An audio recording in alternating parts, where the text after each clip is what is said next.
The police officer rips the badge off a passerby, calling him an imposter, unaware that he is confronting the city's new chief of police. This moment would change everything, for the city, the system, and the officer himself. What happened next shocked everyone. But let's start from the beginning. The newly appointed chief of police of New Haven, James Mitchell, stepped out of a small cafe in the heart of the city. Wearing dark jeans and a plain t-shirt, he looked like any other local resident. For James, this day was significant. It was his chance to experience the city's pulse firsthand, not through reports but with his own eyes. Just a week into his new role, he had decided to visit neighborhoods rumored to require special attention. As he crossed a bustling square, James noticed a crowd gathered outside a small grocery store. At the center of the commotion stood a teenage boy, no older than 15, being aggressively interrogated by a police officer. James immediately recognized Officer Thomas Harper, notorious for his abrasive conduct. "Empty your pockets!" Harper barked, shoving the boy against the wall. James moved closer, determined to understand the situation. The boy looked terrified, panic written all over his face. "Officer, what's happening here?" James asked calmly as he approached. Without taking his eyes off the boy, Harper glanced back irritably. "This doesn't concern you, sir. Move along," he snapped. "I believe it very much concerns me," James replied, standing his ground. "Do you have any evidence against him, or are you searching him without cause?" Harper spun around abruptly. "And who are you to question me? Show me some ID." "I'm well within my rights to refuse, unless you provide a valid reason," James said, his voice steady. The crowd began murmuring, their discontent growing louder as they recorded the scene on their phones. James noticed the teenager shifting nervously from foot to foot, clearly overwhelmed. Harper, ignoring the rising tension around him, took a step closer to James. "So, you think you're smart? Maybe you're a cop yourself," he sneered, stepping into James's personal space. Without warning, Harper reached for James's chest and tore off the badge clipped to his pocket. For a moment, there was silence. "Imposter!" Harper sneered, holding the badge aloft for the crowd to see. James stepped forward, locking eyes with Harper. "Officer," he said slowly, his voice steady but with a razor-sharp edge, "you've just made a very big mistake." The crowd gasped in unison. Harper frowned, confusion replacing his smug expression. Harper, sensing that the situation was slipping out of his control, tightened his grip on the badge in his hand. "A mistake? You're putting on a show here while I'm trying to do my job," he snapped. "Step back, or I'll arrest you for interfering with police work." James stepped forward silently, his eyes locked onto Harper's. "Return my badge," he said, his tone calm but firm. Harper scoffed, prompting a few teenagers in the crowd to snicker. "Your badge? That's rich. What's next? Gonna tell me you're the chief of police?" Harper mocked, raising his eyebrows in exaggerated disbelief. At that moment, the sound of a siren cut through the tense atmosphere. Another patrol car pulled up to the scene, and two officers stepped out. Their expressions shifted from curiosity to concern as they took in the crowd and the palpable tension. "Thomas, what's going on here?" asked Sergeant Lucas, one of the senior officers in the department. Harper gestured at James with a dismissive nod. "This guy's getting in the way. Claims he's the chief of police," he said with a laugh, tossing the badge to Lucas. The sergeant caught the badge and glanced at it briefly. His face drained of color. Slowly, he looked up at James, then back at the badge in his hand. "Thomas," Lucas began, his voice strained. "What have you done?" "What?" Harper's confidence faltered, and his voice wavered. "It's a joke, right? What are you talking about?" "Thomas," Lucas said louder, handing the badge back to James. "This is Chief of Police James Mitchell." The crowd fell silent. Phones were raised once again, capturing every moment. Harper stumbled backward, his face blotched with red. This has to be a mistake," he stammered. "He can't be—" "Shut up, Thomas," Lucas barked, cutting him off. "You've just violated every protocol in the book." James kept his gaze fixed on Harper as he slowly clipped the badge back onto his chest. Then, with measured calm, he said, "Officer Harper, in the last 5 minutes, you've demonstrated everything that erodes public trust in law enforcement. You should prepare for serious consequences." Harper froze, unable to respond. The crowd erupted into applause. Someone shouted, "Finally, justice!" Turning to Lucas, James said, "Take control of the situation, and please contact the press. This needs to be addressed publicly." With that, James walked toward his car, leaving Harper standing motionless, overwhelmed by the magnitude of what had just happened.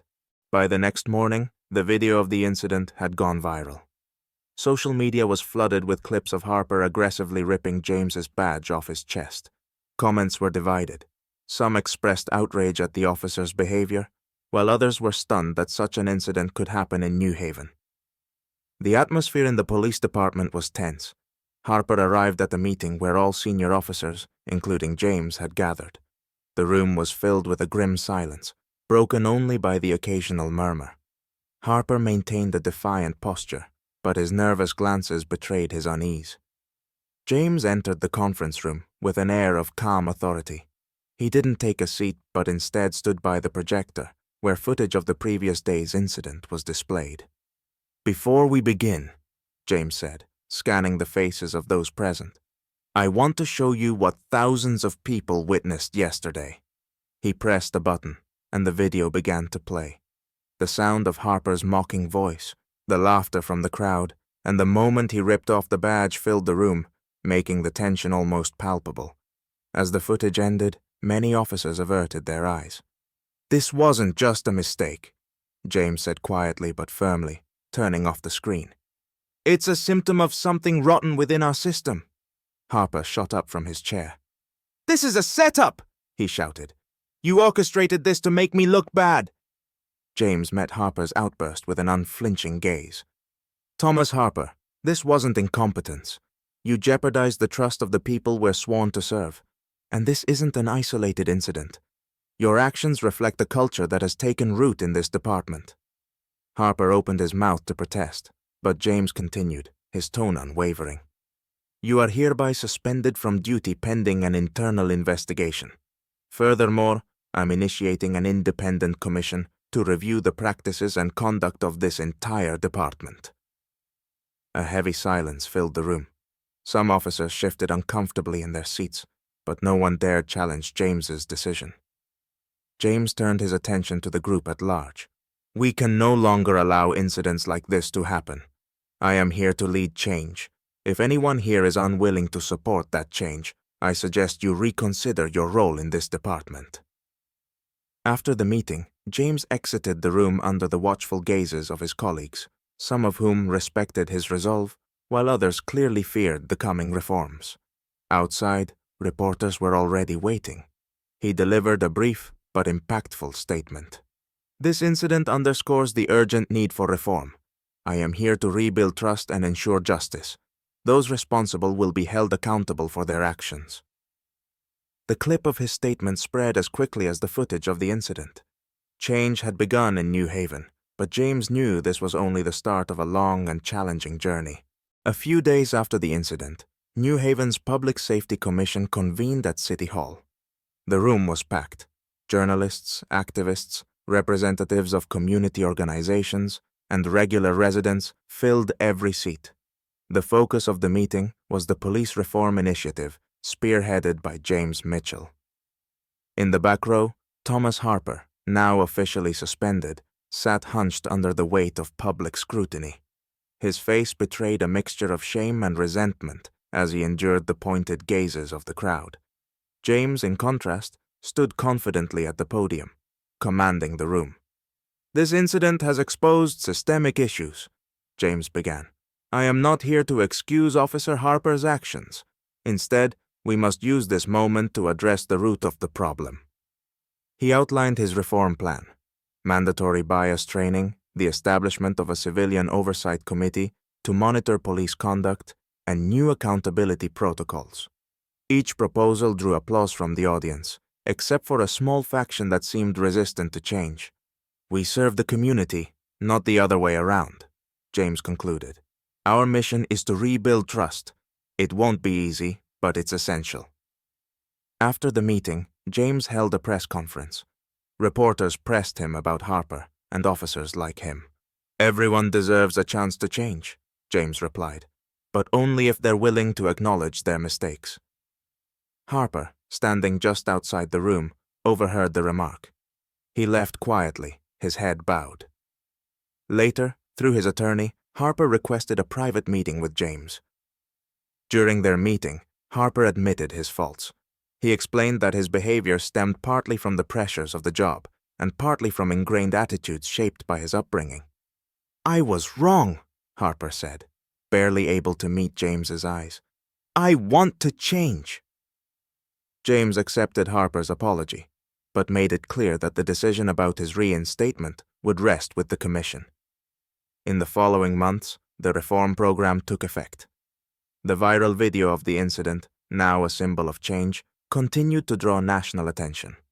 James received widespread support from community leaders, and the police department's reputation slowly began to recover. Residents noticed tangible changes. Officers became more engaged with the community. Tensions on the streets eased, and for the first time in years, people began to feel safe. James knew there was still much work to be done, but this incident marked a turning point. It was proof that even the most entrenched flaws in the system could be uprooted with determination and a willingness to fight for what was right.